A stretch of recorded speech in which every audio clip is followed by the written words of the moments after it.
Come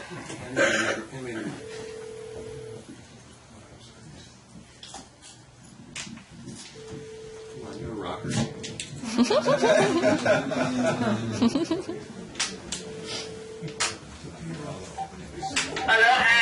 Aloha, Jade. It's Tim. Can you hear me?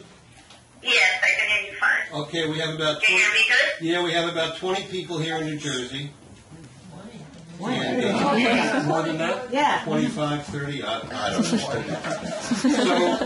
you have the floor. I'll talk to you. Tell us a little bit about, how you met Jack, and I know he played in your band, and you used to look at sunsets together and stuff like that. Yeah. I don't know if Jack told you about his crazy landlady, Susie. Oh, yeah. She plays the lady and sings, and she was going to an open mic, and she called me and asked me to come because it was only a couple blocks from where I live. And I said, no, I don't think so. And then she said, well, there's this guy here, he's really handsome, and he plays guitar so good, you really should meet him. So I said, okay. So I went and met Jack, of course. And so then it was my turn, and Jack stayed on the stage to play guitar. And even when I did my original songs, he was able to improvise and back me up, even though he'd never heard the songs before. Mm-hmm. And I thought that was really awesome. And then, of course, he played his harmonica. And so anyway, that's how we met. And we just seemed to hit it off. We're just very much alike, think alike. And so we just started playing music together. First jamming, just improvising and whatnot and having fun. And then later on, I asked him to come and play with the band. And so we played a lot of different places. Some of the most fun things we did were at Kapi'olani Park, which were humongous events like May Day. And May Day is a big deal here. They also call it Lay Day, where people give lays to everybody. And they have all kinds of big functions. So that was the biggest one that we did. And he was always trying to get an acting job, so he signed up with Kathy Byrne agency, and I know Hawaii Five-0 was looking for a governor, and they kept telling him he should be the governor because he's a white governor. The governor of what? Hawaii. Is that something in your car that keeps you from going too fast? Yeah. In Hawaii, everybody's pretty short, because mostly Asians. So people would look at him and they'd get scared. They thought he was police or something.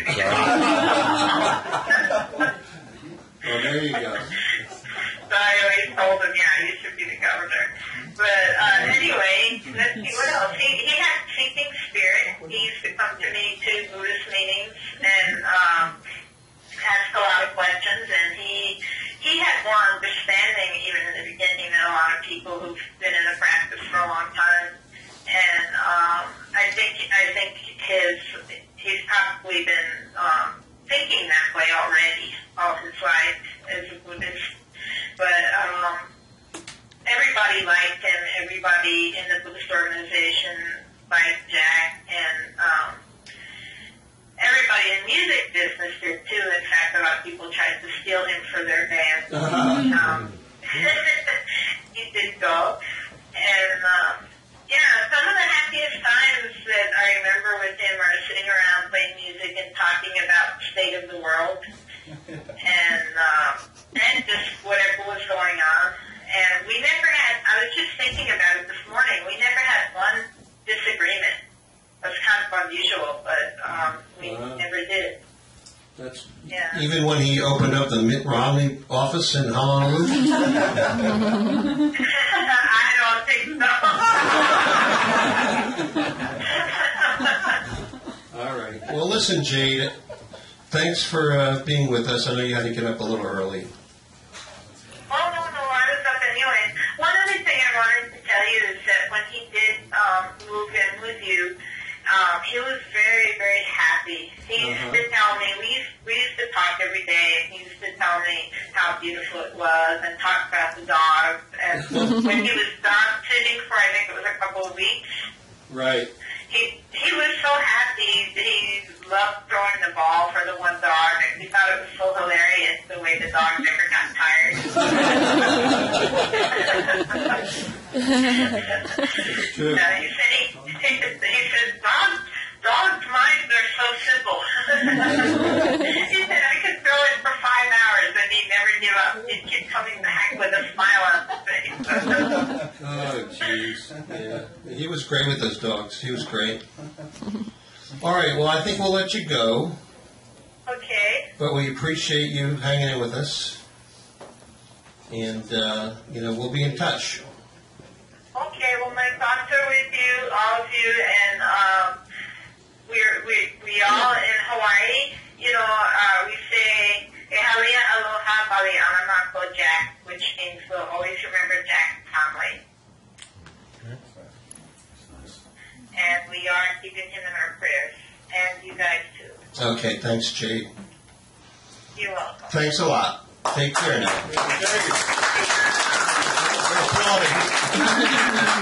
Okay, bye-bye. Bye-bye. Okay, aloha.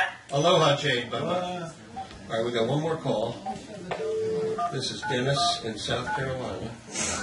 Then we're going to go to the local stuff.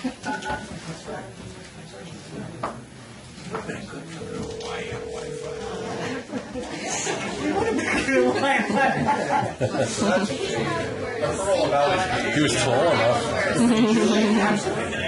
Hey, Dennis and Julie. How you doing? This is Tim. We got about 30 people here in New Jersey. So I'm going to put you on a speakerphone and you can, we'll chat. Tell us about how you know Jack and all your adventures and all that. Well, not all the adventures. Some of the adventures. Hey, can everybody hear me? Yeah, I have on a microphone. Okay, listen up, folks. How's everybody doing? All right.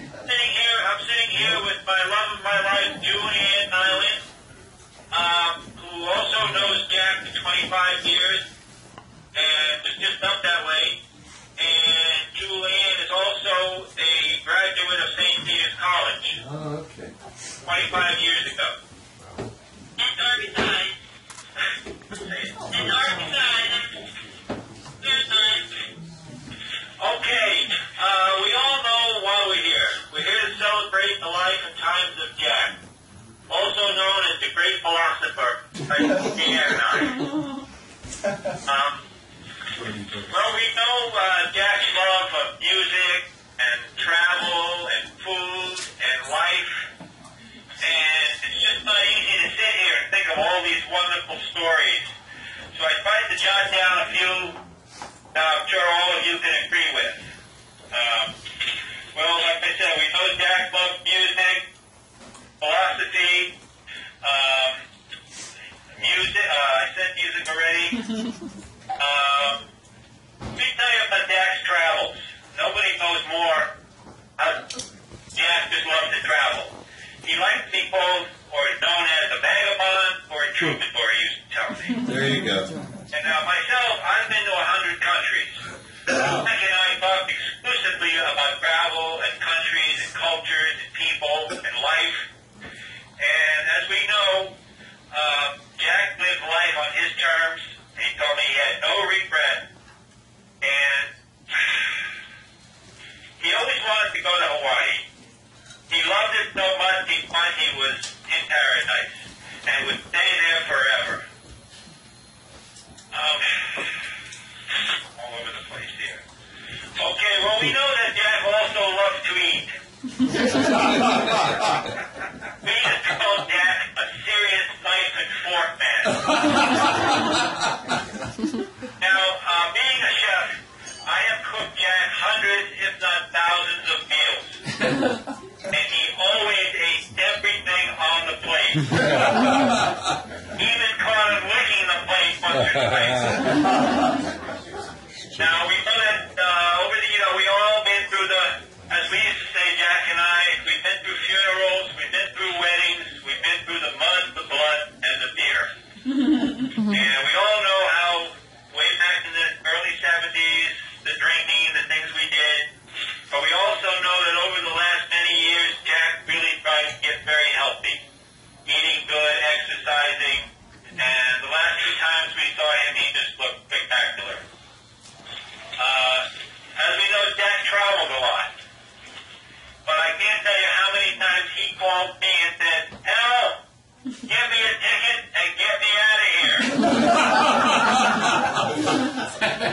It sounds familiar. Said to me, he says, I got a job in Singapore, but I'm broke. So I booked him a ticket to Singapore. 3 days later, he calls me out from Singapore and says, get me the heck out of here. Out of there. Oh, my God. Now, Jack had a great way of traveling. It would consist of his worldly possessions in a brown shopping bag. And his guitar, no case. No case. Come on, you guys know that. Oh, yeah. And I just wanted to say that I have the pleasure of being with Jack in places like, he used to come to visit me in Sonoma, California, up in the wine country, which he loved. Yeah. He came to visit me in San Diego and stayed 3 years. Came to visit me in Galveston, Texas and stayed 30 days. I once took him on a survival trip to the desert for 2 weeks.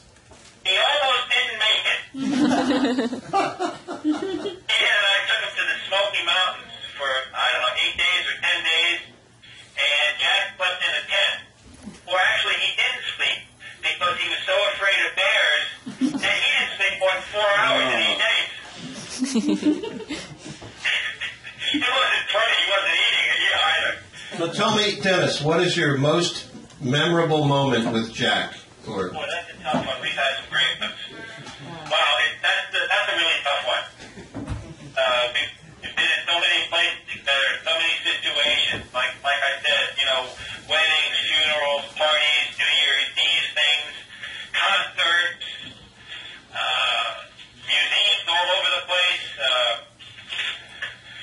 Anything you want to add there, Julian? I just wanted to say the place that they met was that Dennis's mom lived in an apartment directly across the hall from Larry. Larry Kirk. So that's it's all Larry's fault. Yeah, it's Larry. May I say on the same token here as we're speaking, can we all just say a little prayer too for Larry Kirk? okay. Everybody there who knows Larry knows what I'm talking about. And it just so happens that it was 19 years to the day. Really? Yes, the Jack passed and Larry passed. Oh my gosh. And they were such great friends. It's almost like, I don't know, it seems like Wow. passed on the same day. Wow. And I think that's a good thing for both of them. So as we say prayers today for Jack, please let's say an extra special one for Larry McGurk as well, because we still miss him. That's amazing. I've been friends with Jack 38, 39 years. Wow. And it's been an absolute pleasure. What can I say? And I will always cherish wonderful memories that we shared. Rest in peace, my brother. All right. Thanks a lot, Dennis. Dan and I will miss you We forever. appreciate it. We appreciate it. Say that again. Morris, the great philosopher. All right, buddy. We're going to let you go, man. All right. Thanks a lot. Okay, guys. Let's turn it back to you. Okay, that concludes the... Oh, does anybody else have anything to say about it? Nobody has anything else to say about Jack? Somebody's got a story out there. Let's start it off. Who wants to start it off? We need a story. Because we need. Here you go.